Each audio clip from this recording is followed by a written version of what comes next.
du Saint-Esprit. Amen. De l'Évangile de Jésus-Christ selon saint Matthieu au chapitre 28, au verset 8 à 15. En ce temps-là, quand les femmes eurent entendu les paroles de l'ange, vite elles quittèrent le tombeau, remplies à la fois de crainte et d'une grande joie, et elles coururent porter la nouvelle à ses disciples. Et voici que Jésus vint à leur rencontre et leur dit : « Je vous salue. » Elles s'approchèrent, lui saisirent les pieds et se prosternèrent devant lui. Alors Jésus leur dit : « Soyez sans crainte, allez annoncer à mes frères qu'ils doivent se rendre en Galilée. C'est là qu'ils me verront. » Tandis qu'elles étaient en chemin, quelques-uns des gardes allèrent en ville annoncer au grand-prêtre tout ce qui s'était passé.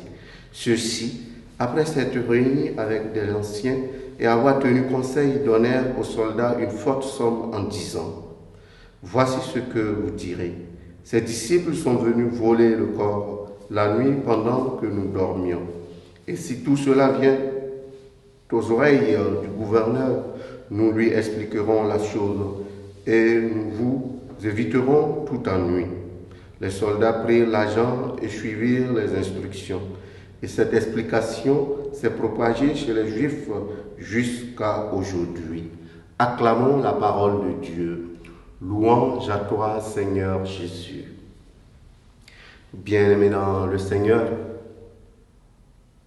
aujourd'hui, lundi de Pâques, premier jour de l'octave, de la résurrection de notre Seigneur, la résurrection qui est le sommet de notre foi.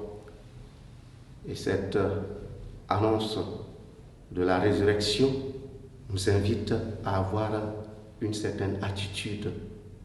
Et l'attitude que nous avons à avoir est celle des femmes qui se prosternent aux pieds de Jésus. Une attitude de contemplation, une attitude qui nous invite à nous laisser approcher par le Christ. La seule condition qui peut nous aider à sortir de nos mensonges. La résurrection, justement, qui doit nous libérer de tout ce qui est mensonge. Autrement dit, pour nous chrétiens aujourd'hui, du XXIe siècle, comment est-ce que la résurrection du Christ nous parle aujourd'hui, à l'heure du numérique, à l'heure de la haute technologie? Comment est-ce que nous adhérons à ce mystère-là?